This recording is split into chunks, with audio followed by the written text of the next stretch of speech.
বেইমান একটারে সরাইছি 10টারে আনি। তোকে মেয়েদের তো স্বভাব বেড়ে, তোমার একটা যায় 10টা নিয়ে এসো তো সে কুলাবার কথা কি? আল্লাহ কি দেখতে শুনতে কম দিছে নাকি? বৌদি তোমাকে তো খুব ভালো দেখা যায়, কিন্তু মুখের মাছটা খুললে আরো বেশি করে দেখলাম হয় তোমার কেমন চেহারাটা, খালি পম দুটা দেখা যায়।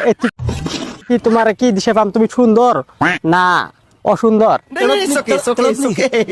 পিছনে সিরিয়াল লাগাই দিল। খালি পিছনে কি লাগাবে সিরিয়াল, সামনে কি লাগাবে না? কি বলছিস তুই? সামনে লাগাও তাহলে গেতাম আমরা। খালি পম খালি দেহে, খালি তুমি পিছনে সিরিয়াল লাগাম সামনে লাগান লাগবো, তাহলে দর্শককে সবাইকে ডাহে নিয়ে আসবো, তোমার ওই জায়গায় লাইন লাগাই দিব আমি।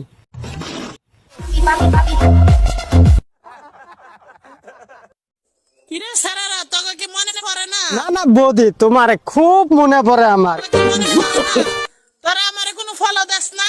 কিন্তু ফলো দেওয়ার টাইমটা দিয়ে আমার হয় না। কিরে বুঝলা গেছস? না বৌদি, তোমারে ভুলুম কে দেখতো, এত আদর করছো আমারে, তোমার কি ভুলা যায়? আমারে কি ভালো লাগে না? দেখছেন আমার কি কোনো দিকটা কম আছে? হ্যাঁ বৌদি, চারো সাইডে তোমার তো পুরা ভরা আছে, সমস্যাটা কি? কোনো খালি নাই। একবার মোটামুটি মনে করো যে তুমি একটা ভসে নেন আর কি, তোমার চেহারা বাড়িতে খারাপ নাকি? তোমার চেহারা খুব ভালো। জানলে আমারে ফলো দাস না? কি সমস্যা তোর? ফলো দেওয়ার টাইমটা দিয়ে আমার হয় না, তাতে তুমি খারাপ পাইও না। ভাবতাছি একটা প্রেম করবো। যদি আমার মনের কথাটা তুমি কয়া দিছো আজকে, আমার তোমার সাথে প্রেম করার জন্য বহুদিন থাকি তোমার কথা ভাবতাছি। মিথ্যে কথা। যদি তুমি প্রেম করো তাহলে আমার সাথে করো, আমিও খালি আছি।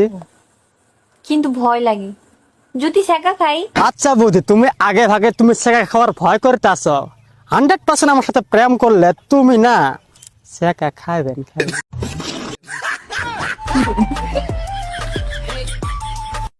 তো আমার কাম হয়ে গেছে, বৌদি হাসতে আছে, বৌদি রাজি হয়ে গেছে।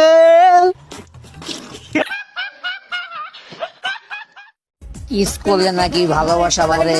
কি গো করবা নাকি? তোমারে আর কত কিস করুম, করতে করতে আমার উঠ গিলে পাতলা হয়ে গেছে,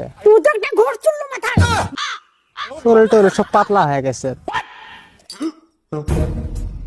তা তো তোমার ভালোবাসা সঠিক ভাবে পাই না আমি, তোমারে আর কিস করুম না। তুমি তাহলে দিয়ে দাও কিস করবার জন্য, আমি করুম না।